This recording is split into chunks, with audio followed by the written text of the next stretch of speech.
नमस्कार दोस्तों, achievers academy के इस ऑनलाइन प्लेटफॉर्म पर आप सबका स्वागत है। फिजिक्स के एमसीक्यू चल रहे हैं। आज मैं आपके लिए पार्ट 6 लेके आया हूं। आइए देखते हैं आज के अच्छे 20 क्वेश्चन।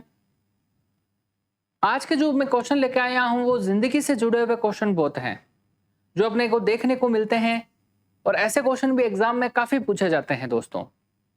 तो देखिए दोस्तों, शुरुआत करते हैं अपने फिजिक्स एमसीक्यू पार्ट 6। पहला क्वेश्चन, कक्षा में अंतरिक्ष यान में भारहीनता की अनुभूति का कारण है। दोस्तों, भारहीनता को हम इंग्लिश में बोलते हैं वेटलेसनेस। क्या बोलते हैं? वेटलेसनेस। भारहीनता का मतलब आपको अपना भार महसूस ही नहीं हो। तो सैटेलाइट में, अंतरिक्ष यान में भारहीनता की अनुभूति का कारण क्या है? किसी सैटेलाइट में, किसी स्पेसक्राफ्ट में आपको भारहीनता, वेटलेसनेस की स्थिति कब देखने को मिलती है?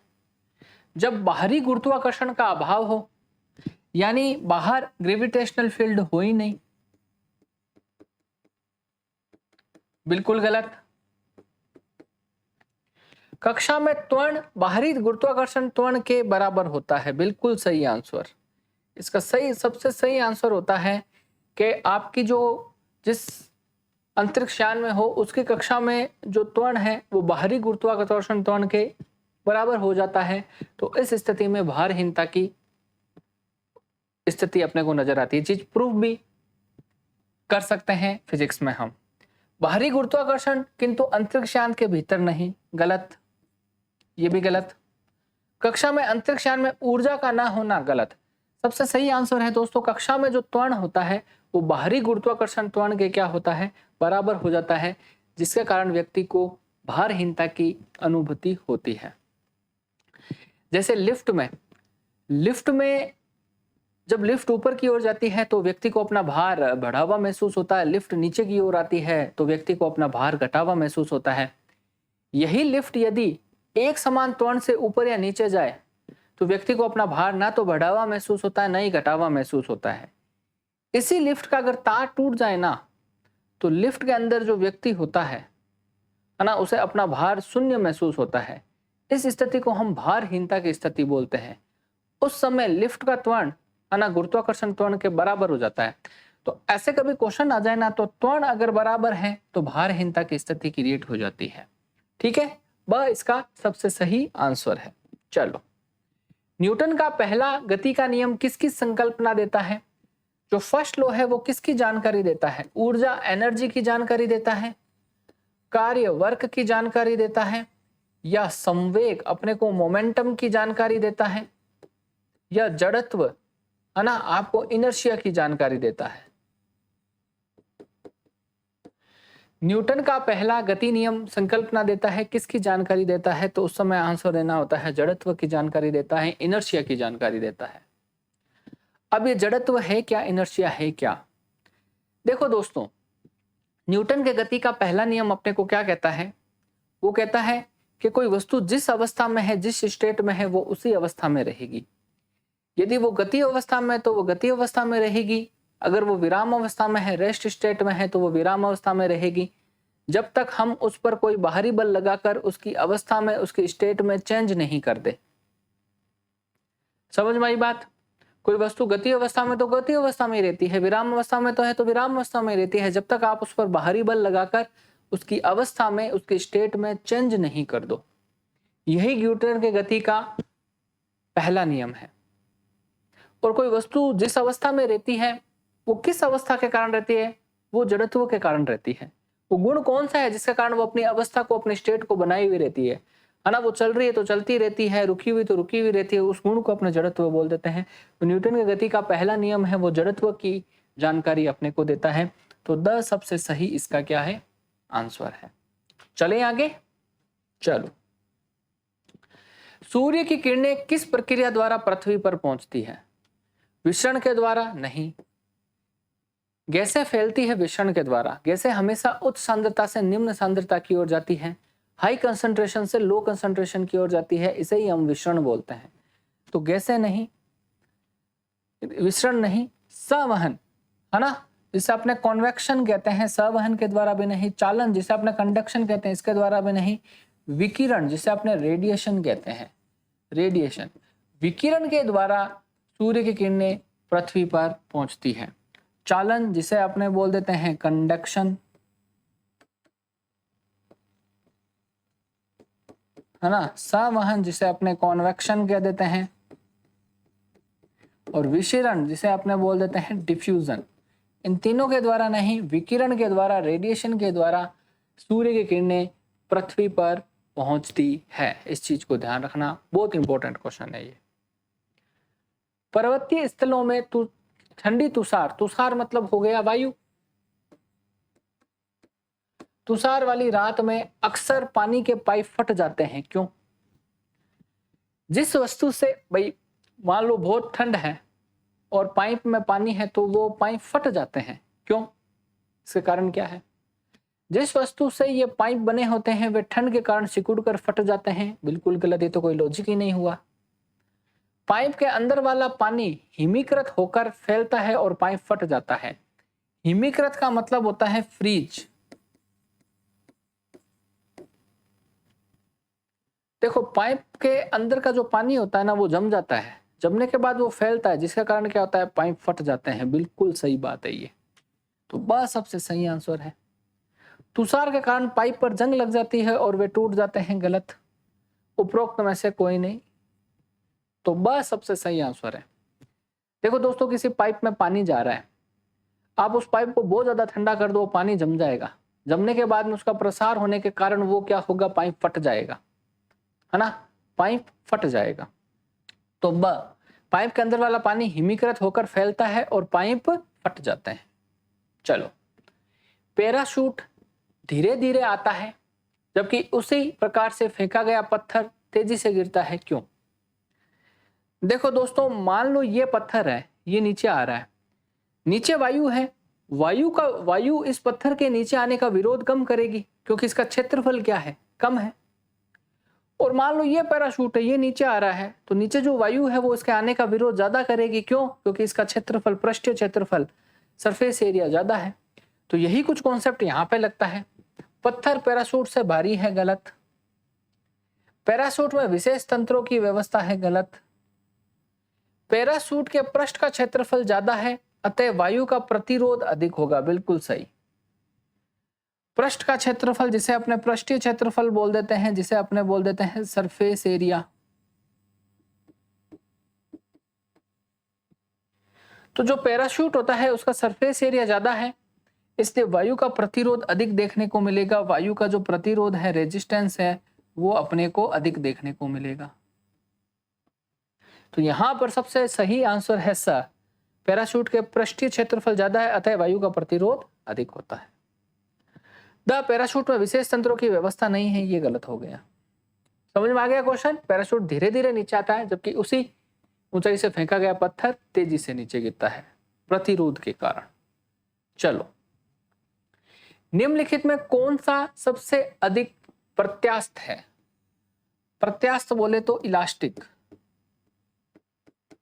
सबसे अधिक इलास्टिक प्रत्यास्थ कौन होता है? रबर?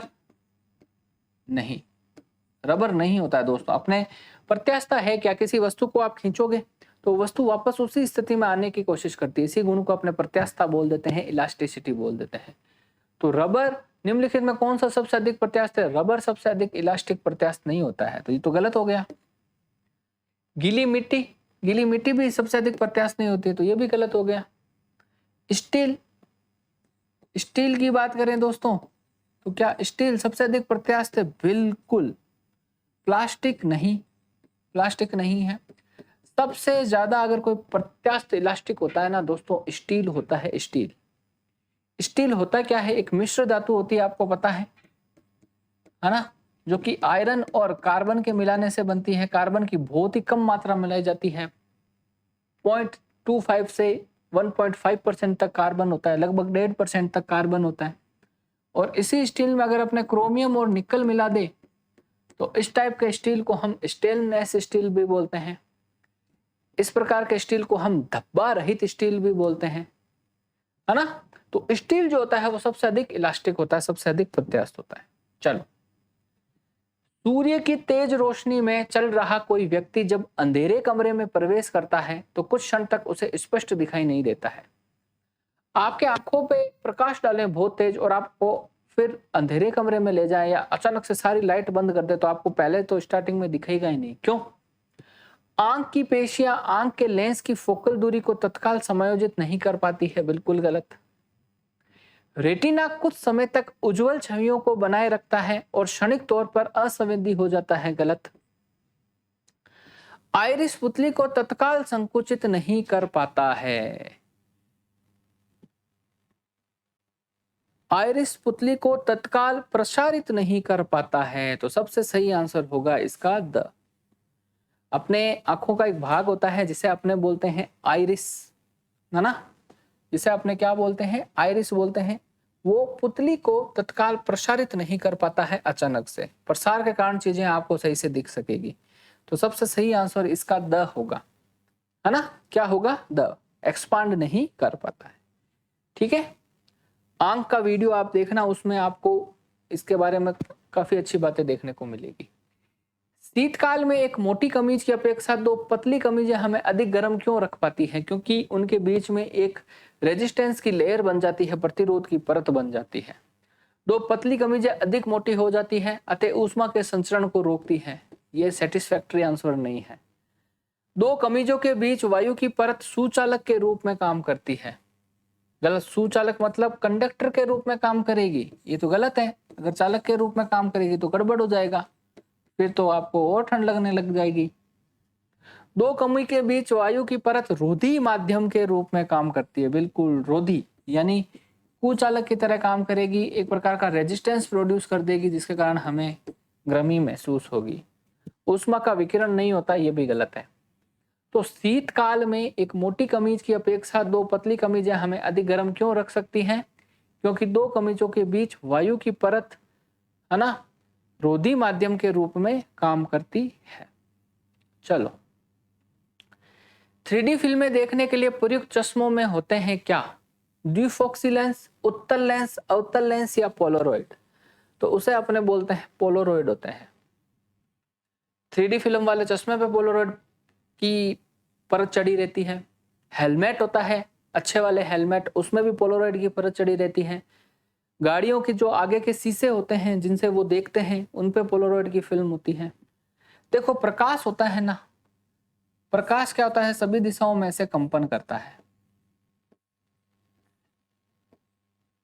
इस प्रकार के प्रकाश को हम अध्रुवित प्रकाश बोलते हैं। और इसके आगे से कोई पोलरॉइड फिल्म लगा दें तो प्रकाश का क्या होता है? सभी दिशाओं में कंपन खत्म हो जाता है। इस प्रकार के प्रकाश को ध्रुवित प्रकाश बोलते हैं। इस क्रिया को ध्रुवण बोलते हैं, है ना। तो यही कॉन्सेप्ट यहाँ लगता है कि प्रकाश के ये सभी दिशाओं के कंपन को खत्म कर दिया जाता है इस पोलरॉइड के द्वारा। तो पोलरॉइड सबसे सही यहाँ पर आंसर है। चलो, पानी से निकलने पर शेविंग ब्रश के बाल आपस में चिपक जाते हैं, किसके कारण? सरफेस टेंशन के कारण, पृष्ठ तनाव के कारण।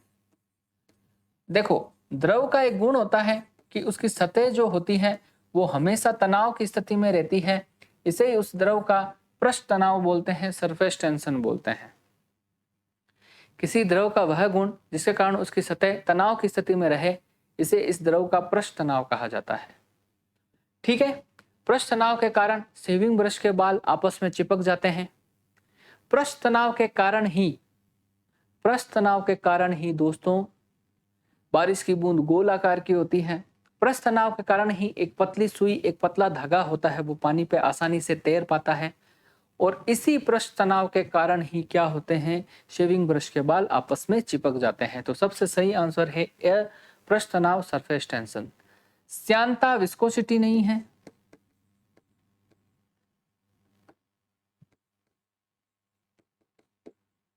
प्रत्यास्थता इलास्टिसिटी भी नहीं है। और घर्षण फ्रिक्शन भी नहीं है। सबसे सही आंसर यहाँ पे क्या हो जाएगा? सरफेस टेंशन, पृष्ठ तनाव। किसी द्रव का वह गुण जिसके कारण उसका जो पृष्ठ है वो हमेशा तनाव की स्थिति में रहे, पृष्ठ तनाव कहलाता है। सभी मूल बलों में सबसे दुर्बल बल कौन सा है? सभी मूल बलों में सबसे दुर्बल बल कौन सा है? नाभिकीय बल सबसे दुर्बल बल होता है? नहीं, नाभिकीय बल सबसे प्रबल बल होता है। चुंबकीय बल सबसे दुर्बल बल है? नहीं। स्थित वैद्युत बल? नहीं। गुरुत्वीय बल सभी मूल बलों में दुर्बल बल होता है। ग्रेविटेशनल फोर्स होता है वो सबसे दुर्बल बल होता है, सबसे वीक फोर्स होता है। जबकि नाभिकीय बल जो होता है ना वो सबसे, न्यूक्लियर फोर्स है ना, नाभिक में उपस्थित नाभिकीय बल न्यूक्लियर फोर्स है, वो क्या है? सबसे प्रबल बल है। ये सबसे क्या है? प्रबल बल है। जबकि ग्रेविटेशनल फोर्स है वो क्या है? सबसे दुर्बल बल है। ये सबसे प्रबल, ये सबसे दुर्बल, ध्यान रखना है ना। प्रकृति से प्राप्त अपने को मूल बलों में फोर फंडामेंटल फोर्सेज होते हैं। गुरुत्वीय बल, ग्रेविटेशनल फोर्स होता है, स्थित वैद्युत बल, इलेक्ट्रोस्टैटिक फोर्स होता है, एक मैग्नेटिक फोर्स हो गया और एक आपके नाभिकीय बल हो गया, है ना। तो सबसे जो प्रबल बल है वो है नाभिकीय बल, सबसे दुर्बल है ग्रेविटेशनल फोर्स। इन चारों में ये आंसर आपको ध्यान में रखना है। चलो, जब किसी वस्तु को पृथ्वी से चांद पर ले जाया जाए तो क्या होता है? देखो, ये मेरे हाथ में मार्कर है ना, ये जिस मटेरियल से, जिस पदार्थ से बना है ना, उसकी वास्तविक मात्रा, उसकी एक्चुअल अमाउंट क्या कहलाएगी? मास, द्रव्यमान। लेकिन पृथ्वी इस मार्कर को अपनी ओर आकर्षित कर रही है, और पृथ्वी इस मार्कर को अपनी ओर आकर्षित करने के लिए जो बल लगाती है उस बल को अपने क्या बोल देते हैं? गुरुत्वाकर्षण बल। और वह बल ही क्या है? भार है। जिस बल से व्यक्ति, पृथ्वी इस मार्कर को अपनी ओर आकर्षित कर रही है उसको अपने ने क्या बोल दिया? भार बोल दिया, भार, है ना। द्रव्यमान कभी कहीं पे भी नहीं बदलता है, लेकिन भार बदल जाता है। भार जो होता है उसको शो करते हैं W से, और W बराबर होता है mg, है ना। तो जैसे जैसे g बदलेगा ना, वेट भी क्या होता है दोस्तों? बदलता रहता है। तो यहीं से ये कॉन्सेप्ट अपने देखो देखते हैं। जब किसी वस्तु को पृथ्वी से चांद पर ले जाया जाए तो क्या होता है? द्रव्यमान बदल जाता है परंतु भार उतना ही रहता है। गलत। भार बदल जाता है परंतु द्रव्यमान उतना ही रहता है। बिल्कुल राइट। भार और द्रव्यमान दोनों बदल जाते हैं, भार और द्रव्यमान दोनों असमान रहते हैं। बिल्कुल गलत। देखो, पृथ्वी पर किसी वस्तु का जो भार होता है वो होता है W बराबर mg। चंद्रमा पर जो होता है वो होता है mg/6, यानी चंद्रमा पर g का मान पृथ्वी की तुलना में कितना हो जाता है? g/6 हो जाता है। तो भार बदल जाता है परंतु द्रव्यमान क्या होता है? हमेशा उतना ही रहता है। तो क्या होगा? भार बदल जाएगा दोस्तों, भार क्या होगा? बदल जाएगा। इस चीज को ध्यान में रखना। चलो, एटीएम का पूरा नाम है, एटीएम जिससे आप कैश निकालते हो, कैश डिपॉजिट करवाते हो, उसका पूरा नाम होता है ऑटोमेटिक टेलर मशीन। इसका पूरा नाम क्या है दोस्तों? Automatic teller machine. ये एटीएम का पूरा नाम है, ऑटोमेटिक टेलर मशीन। ठीक है, चलिए आगे। चलो, तो यहां पर आंसर क्या हो जाएगा? ऑटोमेटेड टेलर मशीन नहीं है, ऑटोमेटिक टेली मशीन भी नहीं है, ना ही ऑटोमेटेड टेली मशीन है, ऑटोमेटिक टेलर मशीन। साबुन के बुलबुलों पर श्वेत प्रकाश डालने पर वे रंगीन दिखाई देते हैं, इसका कारण है व्यतिकरण, जिसे अपने बोलते हैं इंटरफेरेंस। इंटरफेरेंस, व्यतिकरण के कारण साबुन के बुलबुले हमको रंगीन दिखाई देते हैं। व्यतिकरण के कारण केरोसिन ऑयल है, उसकी परत होती है वो अपने को चमकदार दिखाई देती है। सारे काम व्यतिकरण, इंटरफेरेंस के कारण है दोस्तों। विवर्तन के कारण तो क्या होता है? अंधेरे कमरे में खिड़की या दरवाजों से प्रकाश आता हुआ नजर आता है, और विवर्तन के कारण, डिफ्रैक्शन के कारण ही कॉम्पैक्ट डिस्क होती है, सीडी होती है, वो अपने को चमकती हुई दिखाई देती है। ध्रुवण, जिसे अपने पोलराइजेशन कहते हैं, पोलराइजेशन कहते हैं,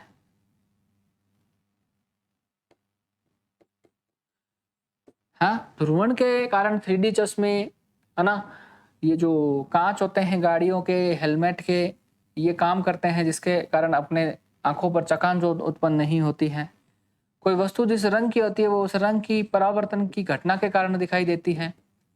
हरे रंग की वस्तु बाकी रंगों को अवशोषित कर लेती है, लेकिन हरे रंग को अपनी आंखों पर परावर्तित कर देती है, इस कारण वो अपने को हरे रंग की दिखाई देती है।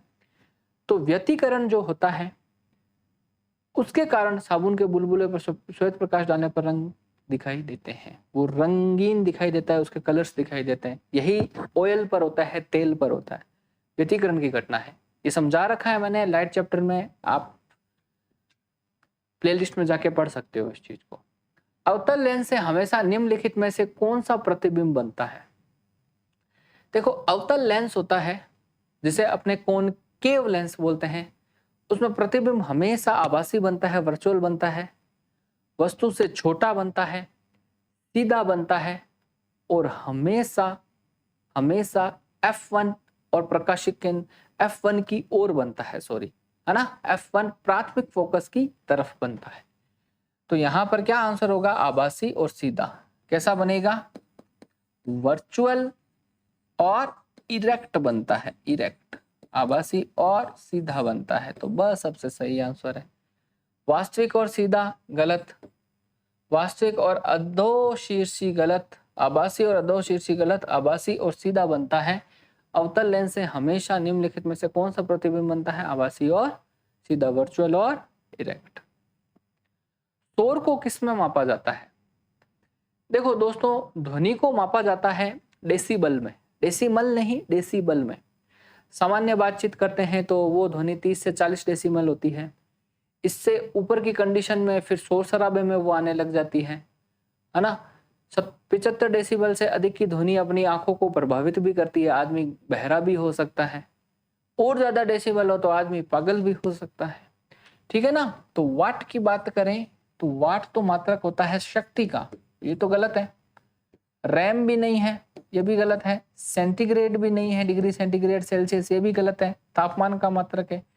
डेसिबल, डेसिबल जो होता है वो ध्वनि का मात्रक होता है, वो लाउडनेस जिसे अपने बोलते हैं प्रबलता, वो लाउडनेस प्रबलता का मात्रक है। और जितनी ज्यादा प्रबलता होती है ध्वनि की, है ना, उतनी ज्यादा शोर शराबा है ना। सामान्य बातचीत की जो प्रबलता होती है वो 30 से 40 डेसिबल तक की होती है, इसके ऊपर फिर शोर शराबा मानने लग जाते हैं हम। चमगादड़ निम्नलिखित में किस कारण से अंधेरे में उड़ सकते हैं? देखो,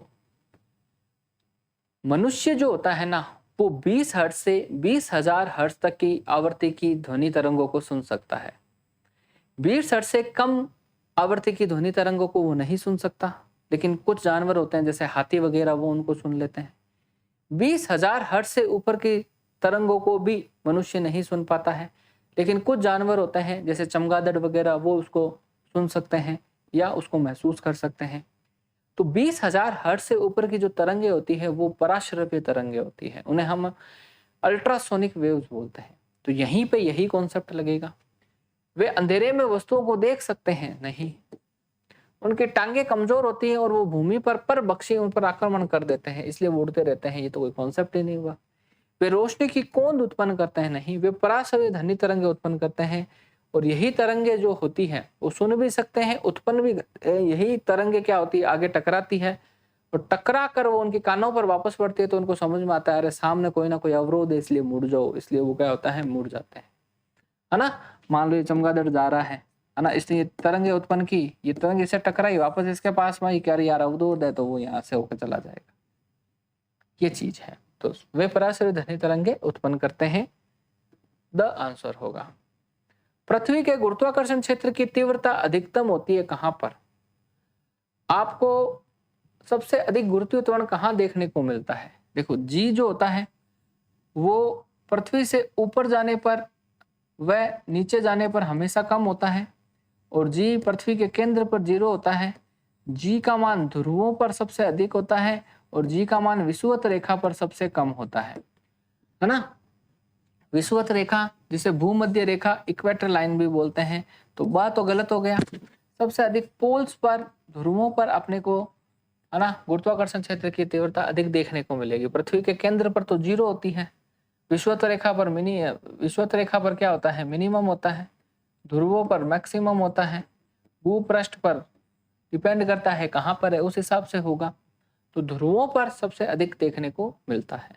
चलो, तुल्यकाली उपग्रह के परिगण काल की अवधि कितनी होती है? तुल्यकाली उपग्रह जिसे अपने जियो स्टेशनरी सैटेलाइट भी कहते हैं, जिसे हम किस नाम से जानते हैं? जियो स्टेशनरी सैटेलाइट के नाम से भी जानते हैं, जिसे हम तुल्यकाली उपग्रह कहते हैं। देखो, पृथ्वी अपनी अक्ष पर घूमती है और एक पूरा चक्कर लगाने में 24 घंटे का समय ले लेती है। पृथ्वी अपनी अक्ष में भी घूमती है और पृथ्वी सूर्य के चारों तरफ भी घूमती है। सूर्य के चारों तरफ एक चक्कर लगाने में 365 दिन का समय ले लेगी और अपनी अक्ष में घूमने में 24 घंटे का समय ले लेगी। उसे इसे पृथ्वी का है ना परिभ्रमण बोलते हैं, रिवोल्यूशन बोलते हैं। पृथ्वी घूम रही है, अपने ने एक उपग्रह पृथ्वी से इतनी दूरी पर स्थापित कर दिया कि वो उपग्रह पृथ्वी के चारों ओर घूम के आने में कितना समय ले ले? 24 घंटे का समय ले ले, है ना। और पृथ्वी भी 24 घंटे में ऐसे पूरे घूम के अपने जगह पे आती है। तो आपको पृथ्वी से ये जो उपग्रह है वो कैसा नजर आएगा? स्टेबल नजर आएगा, स्थायी नजर आएगा। ऐसे उपग्रह को आप भूस्थायी उपग्रह बोल दोगे, जियो स्टेशनरी सैटेलाइट कह दोगे, है ना। यानी कोई उपग्रह है, उसका पृथ्वी के चारों ओर परिक्रमण काल पृथ्वी के परिभ्रमण काल के बराबर हो जाए तो ऐसे उपग्रह को हम भूस्थायी उपग्रह कहते हैं। यानी वो उपग्रह पृथ्वी के चारों ओर चक्कर लगाने में 24 घंटे का समय ले तो पृथ्वी से वो अपने को स्थिर नजर आएगा। तो पृथ्वी से ऐसे जो उपग्रह होते हैं वो लगभग 36,000 मीटर, है ना, 36,000 मीटर की ऊंचाई पर छोड़े जाते हैं। कितने? 36,000। चलो, तो तुल्यकालिक उपग्रह परिगण काल की अवधि कितनी होती है? 24 घंटे होती है। कितनी? 24 घंटे। समझ में आई बात? पृथ्वी पे 24 घंटे में घूम के आएगी और वो भी 24 घंटे में घूम के आएगा तो पृथ्वी से उसके सामने जो होगा वो उसे स्थिर नजर आएगा। एक कागज का टुकड़ा और एक क्रिकेट बॉल एक ही ऊंचाई से गिराया जाए तो निम्नलिखित में से किस परिस्थिति में दोनों एक साथ पृष्ठ पर पहुंचेंगे? वो तभी एक साथ पृष्ठ पर पहुंचेंगे अगर कोई माध्यम ही नहीं हो, वरना माध्यम उनके आने का विरोध करेगा, उन पर W बराबर mg भी लगेगा। माध्यम मतलब एकदम निर्वात हो जाए, ठीक है। तो उसका आयतन बराबर हो, बिल्कुल बराबर आयतन हो, उसका घनत्व बराबर हो, बिल्कुल गलत, उसका द्रव्यमान बराबर हो, बिल्कुल गलत। वह निर्वात में गिराया जाए। निर्वात मतलब वैक्यूम। वैक्यूम में अगर गिराया जाए तो कागज और क्रिकेट की बॉल एक साथ पहुंचेंगे, क्योंकि उनके नीचे देखो, ये कागज है और ये मान लो एक पत्थर है, कागज का टुकड़ा और क्रिकेट की बॉल। चलो, एक क्रिकेट की बॉल बना देते हैं। इस पर भी W बराबर mg लग रहा है, इस पर भी W बराबर mg लग रहा है, दोनों पर g समान लग रहे हैं तो एक साथ आएगा। तो विरोध कर कौन रहा है? इनके आने का विरोध कर रहा है हवा या माध्यम विरोध कर रहा है। तो ये माध्यम हटा दूं तो दोनों एक साथ में क्या होंगे? पहुंचेंगे। तो उन्हें निर्वात में गिराया जाए तो ये कहानी देखने को मिलती है। तो आज के जो क्वेश्चन थे वो अपने डेली लाइफ से जुड़े हुए क्वेश्चन बहुत थे जो कि एग्जाम में बार बार पूछे गए हैं, उनकी मैंने आपको प्रैक्टिस करवाई है। वीडियो पसंद आया है तो इसे लाइक और शेयर जरूर करना। मिलते हैं नेक्स्ट लेक्चर में। आज के लिए इतना ही। जय हिंद, जय भारत।